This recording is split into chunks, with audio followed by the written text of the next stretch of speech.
নমস্কার বন্ধুরা, টুসির রান্নাঘরে আপনাদের সবাইকে স্বাগত। আজকে নিয়ে এসেছি এঁচোড়ের রেসিপি। অনেকেই বাড়িতে এঁচোড় রান্না করে থাকেন চিংড়ি মাছ দিয়ে নিরামিষভাবে। আজ আমি চেষ্টা করলাম একটু অন্যরকমভাবে, এর মধ্যে দুটো মশলা অ্যাড করে এই এঁচোড়ের রেসিপি করে দেখালাম। এর স্বাদ এবং গন্ধ দুটোই হয় কিন্তু আলাদা। চলুন বন্ধুরা, দেখে নেওয়া যাক আজকে এই রেসিপিটা আমি কীভাবে সহজে তৈরি করেছি। এখানে আমি একটা 1 কেজি সাইজে এঁচোড় নিয়ে এসেছিলাম। এঁচোড়টাকে খুব ভালোভাবে কেটে জলের মধ্যে ভিজিয়ে রেখেছিলাম। একটা কুকার নিয়েছি, কুকারের মধ্যে খুব ভালোভাবে জলটাকে ছেঁকে এঁচোড়টাকে দিয়ে দিলাম। এবার আমি এর মধ্যে দেবো এঁচোড়টাকে সেদ্ধ হওয়ার পরিমাণ মতো জল দিলাম।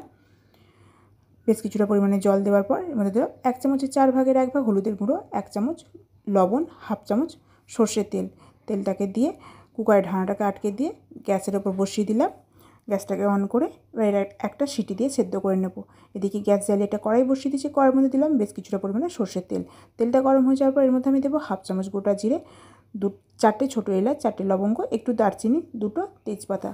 খুব ভালোভাবে ফোড়নটা একটু ভেজে নেব। যখন ফোড়ন থেকে সুন্দর গন্ধ বেরোবে তখন আমি এর মধ্যে দেবো 2টো মাঝারি সাইজে কেটে নেওয়া পেঁয়াজ। পেঁয়াজটাকে দিয়ে একটু হালকা করে ভেজে নেব। এদিকে আমি যে আলুটা নিয়েছি সেই আলুটা একটু ভাপিয়ে নিয়েছি, প্রায় আধ সেদ্ধ করে নিয়েছি। আর নিয়েছি এখানে 2টো মাঝারি সাইজের টমেটো কেটে নিয়েছি। এখানে আমি একটা মশলা তৈরি করে নেব। একটা বাটির মধ্যে নিয়েছি 1 চামচ কুমড়ো দানার বীজ, 1 চামচ পোস্ত। এটাকে আমি শিলে একটু মিহি করে বেটে নেব। এদিকে যখন পেঁয়াজটা ভাজতে ভাজতে হালকা বাদামি বর্ণের হয়ে যাবে তখন আমি এর মধ্যে দিয়ে দেবো কেটে নেওয়া টমেটোটা।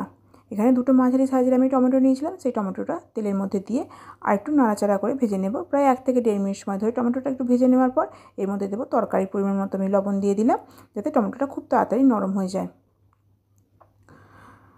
যখন টমেটোটা এরকম নাড়তে নাড়তে এরকম গলে যাবে তখন আমি এর মধ্যে দিয়ে দেবো 2 চামচ উঁচু উঁচু করে রসুন আদা বাটা। রসুন আদাটাকে দিয়েও একটু কষাতে থাকবো যতক্ষণ না রসুন আদা কাঁচা গন্ধটা না কেটে যায়। এর সাথে আমি দিয়ে দিলাম 2টো চিড়ে নেওয়া কাঁচা লঙ্কা। তো ঝালটা কিন্তু আপনারা আপনাদের পরিমাণ মতো দেবেন।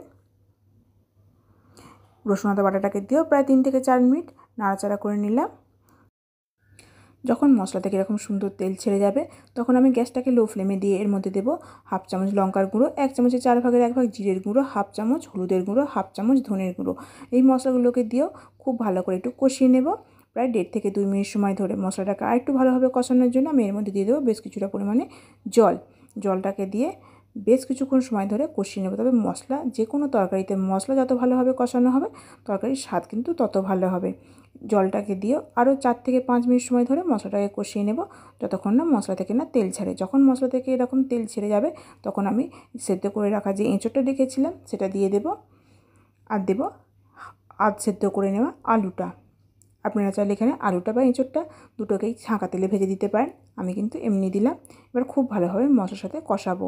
এটা প্রায় চাপা দিয়ে 5 থেকে 6 মিনিট সময় ধরে গ্যাসের লো ফ্লেমে দিয়ে এটা কিন্তু কষিয়ে নেব, যাতে আলু আর এঁচোড়ের মধ্যে মশলাটা খুব ভালোভাবে ঢুকে যায়।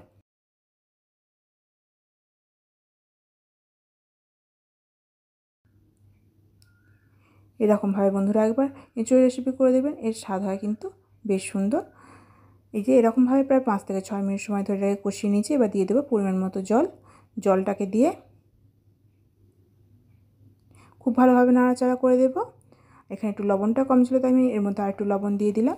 আর অনেকটা টমেটো দিয়েছি তাই টমেটোর স্বাদটা ব্যালেন্স করার জন্য, টক ভাবটা ব্যালেন্স করার জন্য আমি এর মধ্যে দিয়ে দেবো হাফ চামচ মতো আখের গুড়।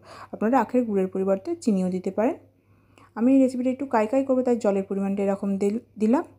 এবার এটাকে পুরোপুরি সেদ্ধ করার জন্য অপেক্ষা করবো। যখন এটা পুরোপুরি সেদ্ধ হয়ে যাবে তখন আমি যে পোস্ত আর কুমড়ো দানার বীজটা বেটে রেখেছিলাম সেটা আমি দিয়ে দেবো।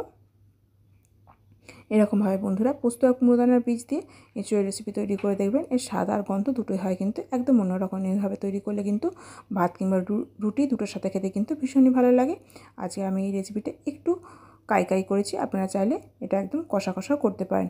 এবার এটাকে চাপা দিয়ে দিলাম আরও 5 থেকে 6 মিনিটের জন্য। 5 থেকে 6 মিনিট পরে ঢাকনাটা খুলে দেখলাম আলুটা পুরোপুরি সেদ্ধ হয়ে গেছে এবং ঝোলটা একটু ঘন ঘন হয়ে গেছে।